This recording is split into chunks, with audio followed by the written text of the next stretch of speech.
Baiklah, pada kesempatan kali ini saya akan menjelaskan cara bagaimana kita melakukan instalasi pada aplikasi Sukadata.com atau yang kita biasa sebutkan sistem pakar diagnosa penyakit pada anak. Kita akan melakukan instalasi di server lokal atau kita biasa bilang localhost. Untuk pertama kali kita bisa download dari aplikasi Exam itu sendiri ya. Langkah yang salah, kita bisa download dan install aplikasi Exam versi 3.1 pada link yang saya sediakan nantinya. Kemudian versi PHP itu kita menggunakan PHP 5.5. Oke, kita lanjut. Selanjutnya yang kedua, kita harus download shortcut dari aplikasi Sukadata.com pada link juga yang tersedia. Kita harus download, kemudian kita akan ekstrak nantinya. Oke, contoh di sini kita gunakan aplikasi Exam yang sudah tersedia ya. Sini saya sudah melakukan penginstalan. Cukup kita melakukan start pada Apache dan MySQL. Cukup dua ini kita lakukan start. Perlu diperhatikan juga untuk versi Examnya harus menggunakan ini ya, karena saat dibuat menggunakan versi 3.1 atau yang kita gunakan versi PHP 5.6. Setelah terstart dua-dua ini kita bisa kita close. Kita lanjut ke step kedua yang download aplikasi yang ini saya sediakan link untuk download aplikasinya. Di sini kita bisa ekstrak ya. Dari file ini kita bisa langsung ekstrak ya. Kita bisa langsung ekstrak ya. Nah, ini sini karena saya sudah melakukan ekstrak, maka foldernya sudah muncul di luar ya. Selanjutnya langkah ini kita akan menggunakan file dari Sukadata.com ke Apache Exam metode kita paste di dalam ya, dalam metode. Perlu diketahui untuk folder Exam metode ini muncul ketika kita sudah melakukan penginstalan dari PHP 5.6 atau Exam 3.1 ya, baru akan muncul folder Exam. Tapi kita akan pindahkan, kita Ctrl C saja, kita copy saja. Kemudian kita masuk di Apache, kemudian Exam, kemudian metode, kita paste di dalam, jangan di dalam folder ya, kita paste di luar folder sini, tapi dalam folder HTTPS. Oke, kita paste.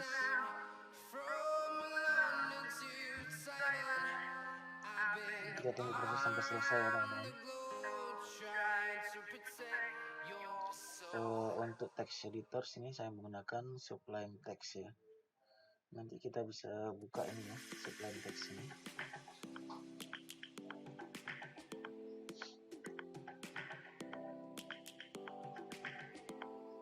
Kita tunggu sejenak proses ini dulu. Paste dari aplikasi Sukadata.com. Kemudian sini saya menggunakan browser. Chrome ya teman-teman. Oke, jika sudah selesai kita akan coba ya untuk install ini ya. Ini folder yang lama, kita remove saja. Kemudian kita ambil yang Sukadata. Oke. Nah, sini adalah isi file atau shortcut dari aplikasi Sukadata.com. Untuk konfigurasi kita masuk di file config, kemudian kita masuk di koneksi ya. Kita keluarkan folder file kita.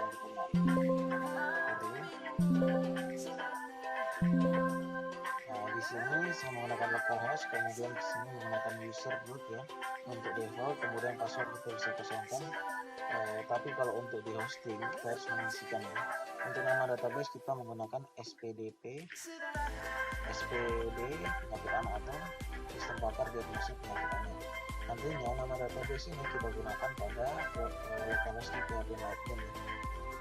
Lalu kita masuk di Chrome ya, kita akan masuk di Chrome. Saya buat akun baru saja.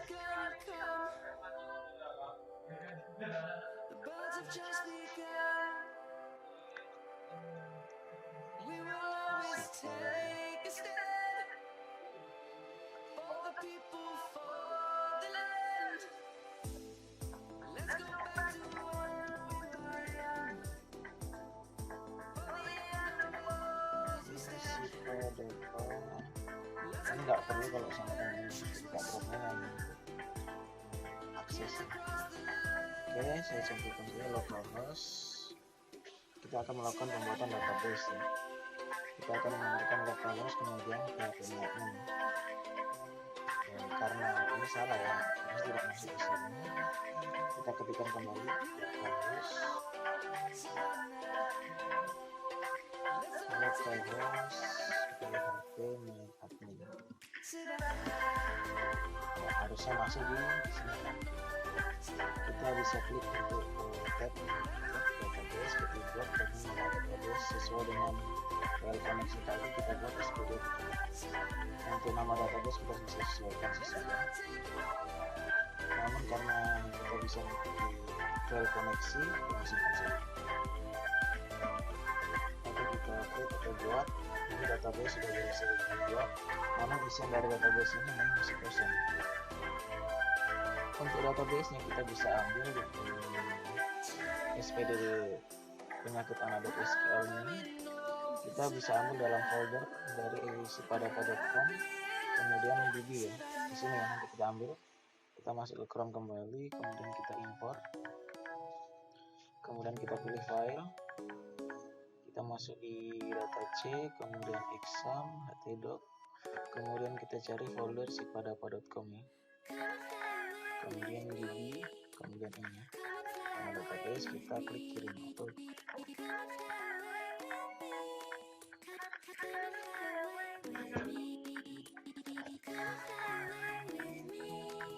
Kita tunggu saja untuk proses ekspor database.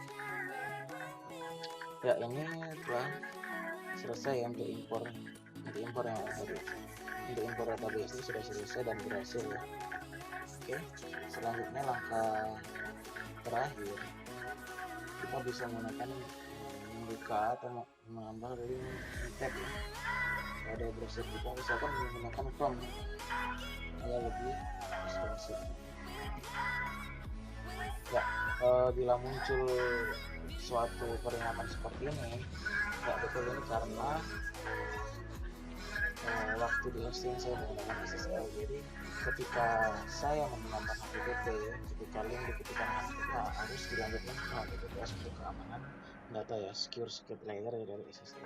Oke, untuk solusi begini kita klik advance, kemudian kita proses log to localhost ya, unsafe. Langsung masuk di halaman utama. Kemudian untuk login pakar, di sini saya menggunakan pakar @sipadata.com, kemudian password pun sama, pakar, kemudian masuk.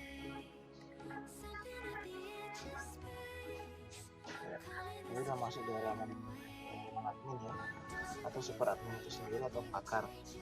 Di sini pakar dapat menambah diagnosa penyakit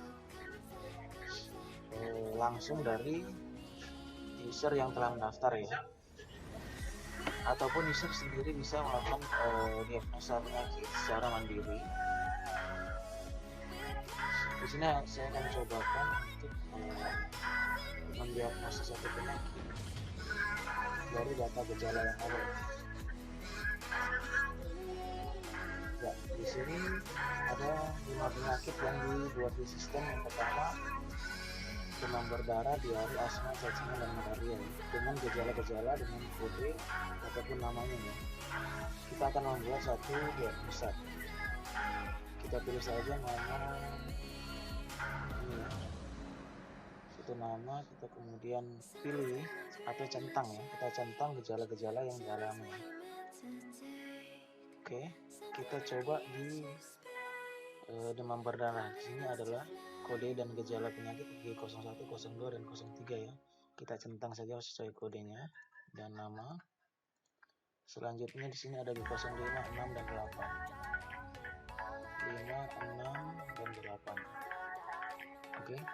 Selanjutnya G11, 12, dan 29. G11, 12, dan 29. Oke, kita proses diagnosa. Ya, di sini sistem langsung menampilkan hasil dari diagnosa penyakit itu sendiri ya.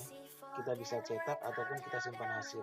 Kalau kita tidak simpan hasil, maka hasil dari diagnosa sendiri ini akan hilang ya, akan terhapus secara otomatis. Kita coba simpan saja ya. Ini berhasil disimpan ya, tanggal hari ini tanggal 9 12 ya. Kita juga bisa lihat ini, kemudian kita juga bisa cetak. Oke, selanjutnya ada menu statistik. Untuk menu statistik sendiri ini kita harus menggunakan internet ya, karena untuk data grafik ini saya mengambil dari Highchart ya. Highchart, jadi kita mau buka untuk internet untuk menampilkan data ini. Jadi sini ada data jumlah penyakit malaria yang diakses dalam sistem ini ya. Sini ada data penyakit, kita bisa lihat ini penyakit, kemudian kita bisa tambahkan juga. Ini ada gejala, ada tambah gejala, data gejala, pengetahuan juga.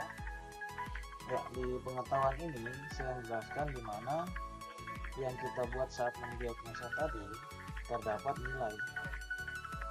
Artinya dalam gejala ini kita memberikan kode yang dialami oleh si anak ya, yang akan didiagnosa untuk penyakit. Contoh kita edit ya. Di sini di dalam penyakit demam DBD ya. Di sini saya memberikan nilai untuk rule mana yang harus diisi ya, untuk sesuai gejala-gejala yang sampai menimbulkan hasil atau pakar dari penyakit ini dengan diagnosa gejala-gejalanya ya. Jadi gejala yang dialami kita akan isikan dengan nilai, sedangkan untuk gejala yang tidak dialami kita isikan dengan nilai 0, sedangkan yang dialami kita isikan nilai 1. Kita bisa update nantinya, tapi untuk di sistem kita juga perlu menyesuaikan.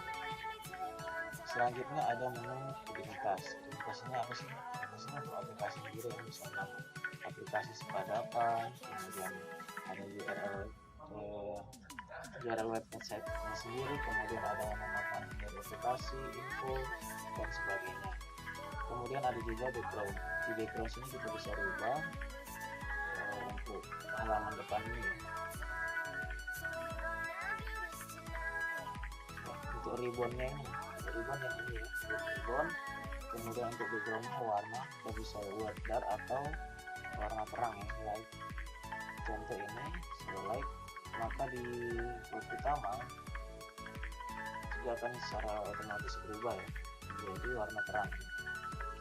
Oke, selanjutnya ada menu user, kita bisa tambahkan data user di sini ya. Namun untuk data penyimpanan user ini kita bisa mendaftar secara mandiri juga ya. Oke, saya rasa ini penjelasan singkat untuk bagian dari admin. Kita masuk di bagian halaman utama. Di sini ada beranda, ada data penyakit berdasarkan ID ya. Penyebab, pencegahan, dan penanganan. Sebenarnya sama di file admin ada statistik, kemudian ada tentang, kemudian ada pendaftaran. Ya, ini nanti bisa langsung menggunakan login untuk bagian pasien atau pengguna ya, jika telah mendaftar. Oke, saya rasa sekian untuk penjelasan secara singkat tentang aplikasi Sepadapan. Semoga dapat membantu masalah-masalah yang dialami.